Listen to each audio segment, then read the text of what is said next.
آج میری شادی تھی مگر میرا خوش ہونے کے بجائے ڈر رہا تھا اور بے حد گھبرائی ہوئی تھی کیونکہ اسد کے بارے میں میری نندے مجھ سے پہلے ہی بتا چکی تھی کہ وہ بے حد رومانٹک قسم کا نوجوان ہے اور میری تصویر دیکھ کر میرا دیوانہ ہو گیا۔ میں ان لڑکیوں میں سے نہ تھی جو رومانس کو بہت زیادہ پسند کرتی، مجھے ایک نارمل لائف پسند تھی۔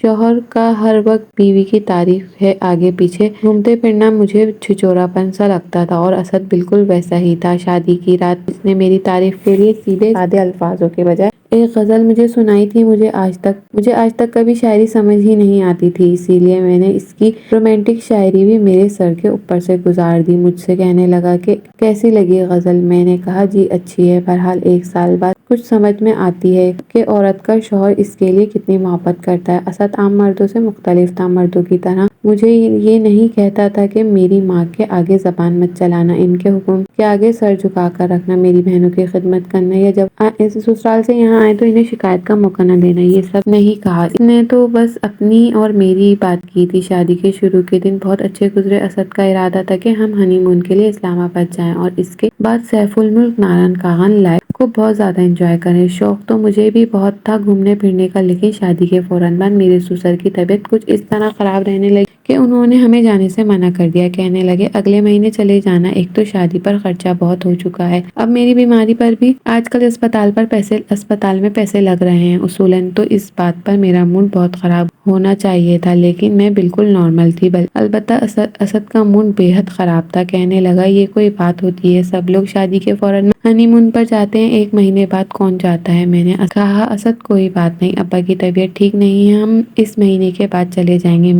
میرے پیار سے سمجھانے پر اسے بس ایک کام آتا تھا، مجھ سے محبت بھری باتیں کرنا۔ خیر مجھے بھی یہ سب اچھا لگتا تھا، لیکن مہینے بعد جب میرے سسر کی طبیعت کچھ بہتر ہوئی تو ہمارا اسلام آباد جانے کا پروگرام بنا تو اچانک میری طبیعت بہت خراب ہو گئی۔ میری تو الٹیاں ہی رکنے کا نام نہیں لے رہی تھی، جو کھاتی وہ فوراً نکل جاتا۔ میری ایسی حالت سے زیادہ ریئیکشن میرے شوہر کو محسوس ہوا، اریٹیشن میرے شوہر کو محسوس ہوتی تھی۔ میری ساس مجھے ڈاکٹر کے پاس لے گئی۔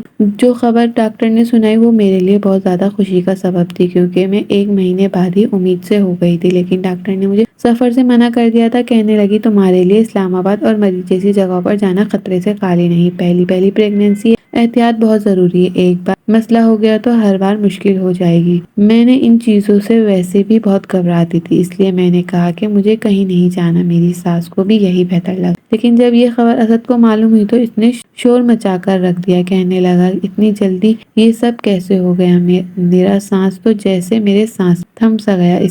اسے کیا لگ رہا تھا میں بری ہوں، بد کردار ہوں، لیکن اس کے اگلے جملے نے میری اس بات کی تردید کر دی۔ کہنے لگا وہ لوگ ہوتے ہیں جو 6 مہینے وہ اپنی شادی شدہ لائف کو انجوائے کرتے ہیں، اور ایک ہم اتنی جلدی، کیا کچھ مہینے بعد یہ سب نہیں ہو سکتا تھا؟ میں نے کہا اسد اس میں میرا کیا اختیار ہے؟ کہنے لگا دیکھو اس چیز کو اتنا زیادہ ایشو مت بناؤ، ہم ابورشن کروا لیتے ہیں، بچہ چند ماہ بعد پیدا ہو جائے گا۔ میں نے کہا کسی قیمت پر اپنے بچے کو قتل نہیں کروا سکتی۔ تو وہ پھر کہنے لگا پریگنینسی میں بھی تو عورتیں سب کچھ کرتی ہیں، گھومتی ہیں پھرتی ہیں، انجوائے کرتی ہیں، لیکن میں نے صاف انکار کر دیا۔ میں نے کہا ڈاکٹر نے سختی سے منع کیا ہے، میں کہیں نہیں جاؤں گی۔ مری کے راستے دیکھے ہیں، سارے راستے پہاڑی قسم کے ہیں، اس سے آگے سیف الملک وغیرہ بھی اتنا بڑا رسک نہیں لے سکتی۔ کوئی بات نہیں، ہمارا بچہ دنیا میں آ جائے گا تو پھر ہم چلے جائیں گے۔ لیکن اسد کا من اس بات پر بہت خراب تھا۔ اگلی صبح میری ساس سسر نے ہمیں جانے سے منع کر دیا کہ ایسی حالت میں سفر کرنے کی کوئی ضرورت نہیں۔ میں نے ان کی بات کو اچھی طرح سمجھ گئی تھی، اس لیے میں نے کوئی ناراضگی نہیں دکھائی، کیونکہ جو کہہ رہے تھے میرے حق میں بہتر کہہ رہے تھے۔ البتہ اسد کا رویہ میرے ساتھ بدلنے لگا تھا۔ اکثر میرا کھٹی چیزیں کھانے کو جی چاہتا تو اس سے منگواتی، تو کہتا مجھے یہ چوچلے بازی پسند نہیں، ایک تو تم نے میرا سارا پلان چوپٹ کر دیا، اور اب تمہیں ان گرمیوں کے موسم میں کنو کھانے کا جی چاہ رہا ہے، کہاں سے لاؤں یہ سب کچھ؟ لیکن بات میرے بس میں نہ تھی، مجھے کچھ بھی ہضم نہیں ہوتا تھا۔ جس چیز کا میرا جی چاہتا وہ مجھے اسد لا کر ہی نہیں دیتا۔ ایک بار میں نے اس سے اپنے لیے گول گپے منگوا لیے، لیکن وہ نہیں لے کر آئے۔ میرا دل اتنا برا ہوا کہ میں رونے لگ گئی۔ میں نہیں چاہتی تھی کہ میرا دل کیوں اتنی شدت سے گول گپے کھانے کو کر رہا ہے۔ شاید یہ وقت سب پر آتا ہے کہ عورت اپنے اختیار میں نہیں ہوتی۔ اتنا روئی کہ پوری رات میں نے رو رو کر گزار دی۔ اگلی روز میری سوجی ہوئی آنکھیں دیکھ کر میرے ساس سسر نے پوچھا، مجبوراً میں نے ساس کو بتا دیا، تو وہ کہنے لگی یہ کیا بات ہوئی؟ کیوں اس نے تمہاری خواہشات کی چیز لا کر دی؟ ایسی حالت میں تو عورت کو خوش رکھنا چاہیے۔ اگلے روز میری ساس نے مجھے پیٹ بھر کر گول گپے کھلائے۔ اکثر ایسا ہوتا کہ رات کے وقت میرا جی متلانے لگتا۔ اسد جیسے ہی قریب آتا مجھے کیسے آنے لگتے۔ وہ ایسے موقع پر اسد کو میری حالت سمجھنی چاہیے تھی اور اس بات اپنے منہ پر ہاتھ رکھ کر فوراً واش روم میں بھاگتی۔ مجھے الٹی ہوتی تو سب سے زیادہ بیزار شکل واش روم سے باہر آ کر مجھے اسد کی دکھنی پڑتی۔ بالکل بے حال ہو کر بیڈ پر بیٹھ جاتی تھی۔ پلیز مجھے ایک گلاس پانی پلا دو۔ بجائے میرا احساس کرنے کے وہ کہتا میرا دماغ خراب مت کرو، سارے موڈ کا تم نے ستیہ ناش کر دیا، جب دیکھو تمہیں بس ایک ہی کام ہے۔ یہ کہہ کر وہ اپنا لحاف اٹھا کر سو گیا۔ بری طرح ہانپ رہی تھی۔ ایک تو شادی کے فوراً بعد گھر کی ذمہ داری اور پھر اتنی جلدی پریگنینسی۔ میری زندگی بھی یکسر بدل چکی تھی۔ ایک مہینے میں کیا سے کیا ہو گئی تھی۔ یہ سب کچھ میرے لیے بھی پہلی بار تھا۔ میں نے اپنے بہتے ہوئے آنسو صاف کیے اور بڑی مشکل سے اٹھ کر کچن میں چلی گئی۔ فریج میں ٹھنڈا پانی نکالا، گھٹ گھٹ پینے لگی۔ جیسے ہی 4 مہینے ہوئے تو میرا وجود ظاہر ہونے لگا۔ جب بھی اسد کو بولتی میرے ساتھ ڈاکٹر کے پاس چلو، مجھے چیک اپ کروانا ہے، تو وہ مجھے چڑھنے لگتا اور کہتا اس حالت میں زہر لگ رہی ہے، تم مجھے ایسے باہر لے کر جاؤ گی تو لوگ نہ جانے مجھ پہ کن کن نظروں سے دیکھیں گے۔ ایسے کرو امی کے ساتھ چلی جاؤ۔ اپنے بٹوے میں چند ہزار سے نکال کر وہ میرے ہاتھ میں رکھ دیتا۔ میں اسے منانے کی بہت کوشش کرتی کہ اس میں میرا کیا قصور ہے، تم میرے ساتھ ایسا رویہ کیوں کر رہے ہو۔ اب یوں ہی وقت گزرنے لگا۔ 9 ماہ بڑی تکلیف سے گزارے، کیونکہ 9 ماہ ایک دن ایسا نہ تھا کہ جس دن مجھے الٹی نہ ہوئی، لیکن میرے صبر کا پھل میرے رب نے مجھے بہت خوبصورت دیا۔ میں نے ایک بیٹے کو جنم دیا۔ اس دن تو اسد کے چہرے پر مسکراہٹ ہی ختم ہو رہی تھی۔ سب سے پہلے اس نے اپنے بیٹے کو باہوں میں بھرا اور پیار کیا۔ ظاہر تھا اولاد ہی ہوتی ہے، سب لوگ بہت خوش ہوتے ہیں۔ میری نندے، ساس سسر، خاص طور پر اسد میرا بیٹا سی سیکشن سے ہوا تھا، اس لیے مجھ سے چلنے پھرنے میں بے حد تکلیف ہوتی تھی۔ پورا دن میری ساس اور نندے گھر کی ملازمہ میرا خیال رکھ لیتی، لیکن رات کو مجھے واش روم جانا پڑتا تو اسد میرا ہاتھ تک نہیں پکڑتا تھا۔ کہتا تھا پلیز، میں یہ سب نہیں کر سکتا۔ بڑی مشکل سے بیٹھتی دیواریں پکڑ پکڑ کر سہارا لیتے ہوئے واش روم میں جاتی تھی۔ پھر یہ خوف ہوتا کہ کہیں گر گئی تو مصیبت آ جائے گی۔ ابھی بھی میں بہت مشکل کو سہتے ہوئے واش روم سے باہر آ کر بیٹھی تھی کہ بری طرح سے پسینے سے شرابور ہو چکی تھی۔ میرا سانس سے سانس نہیں مل رہا تھا، بری طرح ہانپ رہی تھی۔ میرا بیٹا ہادی رونے لگا، شاید اسے بھوک لگی تھی۔ اسد اسی وقت شاید نیند میں گیا تھا، لیکن ہادی کے رونے کی آواز سن کر بجائے اسے پکڑنے کے مجھے کہنے لگا عائشہ پلیز اسے چپ کراؤ، مجھے صبح آفس جانا ہے۔ میں نے کہا تھوڑی دیر کے لیے اسے پکڑ لو، دیکھ نہیں رہے میری کیا حالت ہو گئی ہے۔ کہنے لگا بس بھی کرو، یہ بچے سنبھالنا میرے اختیار کی بات نہیں ہے، میں یہ سب نہیں کر سکتا۔ پکڑو بھائی اسے، ایسے عجیب مصیبت ہے، رات کو سونا بھی نصیب نہیں ہوتا۔ یہ کہہ کر اس نے اپنا تکیہ اور لحاف اٹھایا اور کمرے سے باہر چلا گیا۔ ہادی روئے جا رہا تھا اور میری حالت یہ تھی کہ میں بیٹھنے سے قاصر تھی۔ بڑی مشکل سے میں نے اپنے پاؤں بیڈ پر لٹکایا اور بہتے آنسو کے ساتھ میں نے اپنے بچے کو پکڑا تھا۔ اسے سینے لگا کر میں بھی پھوٹ پھوٹ کر رونے لگی۔ کیا یہ ہوتی ہے مرد کی محبت؟ یہ اسی کی اولاد تھی جسے 9 ماہ میں نے اپنے وجود کا حصہ بنایا تھا، ایک موت کے مرحلے سے گزر کر اسے باپ کا درجہ دیا تھا۔ کیا اس کا اتنا فرض نہیں تھا کہ وہ میری حالت کے پیش نظر ہی مجھ پر رحم کر لیتا؟ 40 دن میں کیسے گزارے میں جانتی ہوں۔ بے شک میری ساس بہت اچھی تھی، لیکن 10 دن بعد تو انہوں نے بھی مجھ سے کہہ دیا تھا تھوڑا سا تم بھی کچن میں چلی جایا کرو، اسد کو تمہارے ہی ہاتھ کے ناشتے کی عادت ہے، میں ناشتہ بنا کر دیتی ہوں تو سو نسخ نکالتا ہے۔ جیسے ہی میں نے یہ 40 دن بعد نماز شروع کی تو اسد کا صبر بھی شاید جواب دے گیا تھا۔ نہ اسے میرا احساس تھا، نہ چھوٹے بچے کا احساس تھا۔ دن میں ہادی کے پیٹ میں درد تھا، وہ بار بار سو کر اٹھ کر رونے لگا۔ بڑی مشکل سے میں نے اس کو رات کو سلایا تھا۔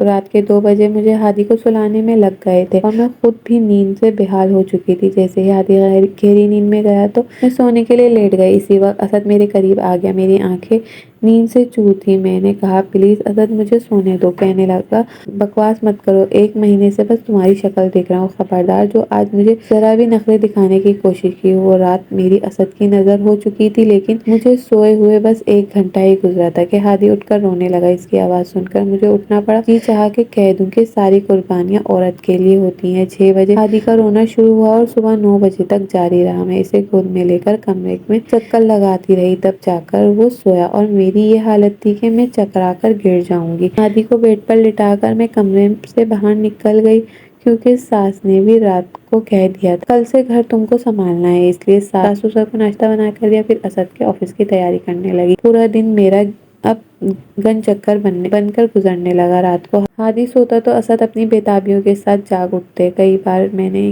ان سے کہہ چکی تھی کہ میرا آپریشن ہوا ہے، اسد کچھ تو میرا بھی احساس کرے، لیکن مرد تو شاید ان باتوں سے کوئی سروکار نہیں ہوتا۔ وہ مجھ سے کہنے لگا کہ یہ میرا خیال کون رکھے گا، قسم ہے بڑی ظالم ہو تم، اتنا چاہنے والا شوہر ملا تمہارا اور ایک تم اس کی محبت کا جواب محبت سے دینے کے بجائے نخرے دکھاتی ہو۔ میں یہ سب سن کر چپ ہو جاتی۔ دن رات کی ذمہ داریاں سنبھالتے سنبھالتے میں تھک چکی تھی، اب تو میرے چہرے کی رونق بھی مان پڑنے لگی تھی۔ رات کو ہادی مجھے جگائے رکھتا، دن بھر سوتا رہتا، دن بھر مجھے گھر کے کاموں سے فرصت نہیں ملتی تھی۔ میری آنکھوں کے گرد گہرے حلقے ہونے لگے تھے۔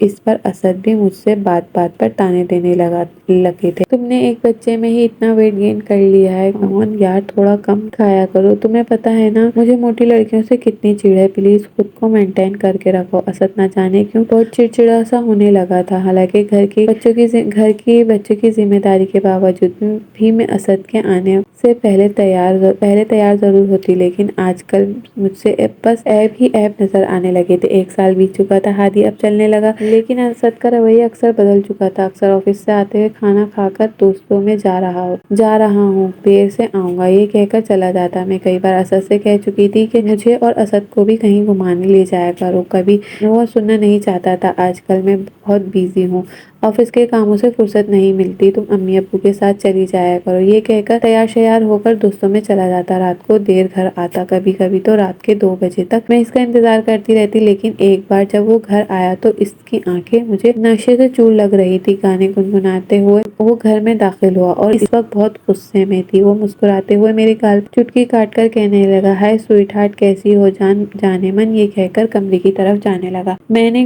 گھر کا مین گیٹ بند کر لیا، کمرے میں آتے ہی دروازہ بند کیا۔ اسد سے کہنے لگی کہ آپ نے یہ کیا کیا، تماشا لگا رکھا ہے، روز 2 بجے آتے ہو، ایسے کون سے دوست ہیں آپ جو رات بھر باہر آوارہ گردی کرتے ہیں، کیا ان کی بیویاں ان سے نہیں پوچھتی؟ میرے تپے ہوئے لہجے سن کر اسد سنجیدہ ہونے لگا، مطلب کیا ہے تمہارا، ساری رات تمہارے پاس بیٹھا کروں، اب باہر جانے سے بھی پابندی ہے مجھے؟ میں نے کہا اسد ہر چیز کی ایک حد ہوتی ہے، صرف دوست ہی آپ کی زندگی میں رہ گئے ہیں وقت گزارنے کے لیے، میرا بھی دل چاہتا ہے آپ مجھ سے باتیں کریں۔ میری باتیں سن کر وہ کہنے لگا، تمہارے پاس وقت ہی کہاں ہے میرے لیے، جب دیکھو ہادی ہادی کرتی رہتی ہو۔ اسد کی یہ بات سن کر حیران ہو گئی۔ میں نے کہا آپ کو اپنے بچے سے جیلسی ہے کیا؟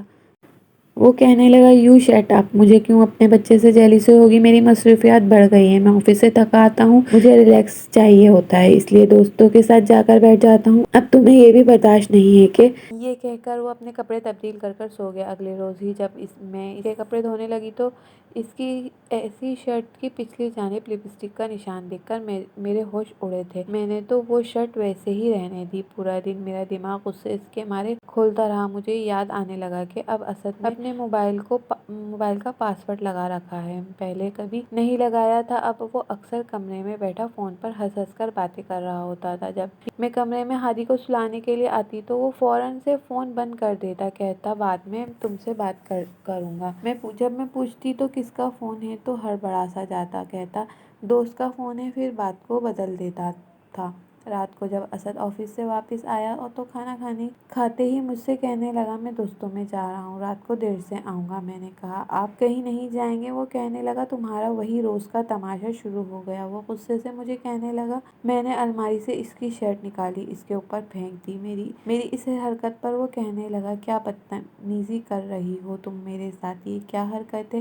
شرٹ اس کے منہ پہ جا کر لگی تھی، پھر وہ زمین پر گر گئی۔ وہ غصے سے مجھے دیکھ رہا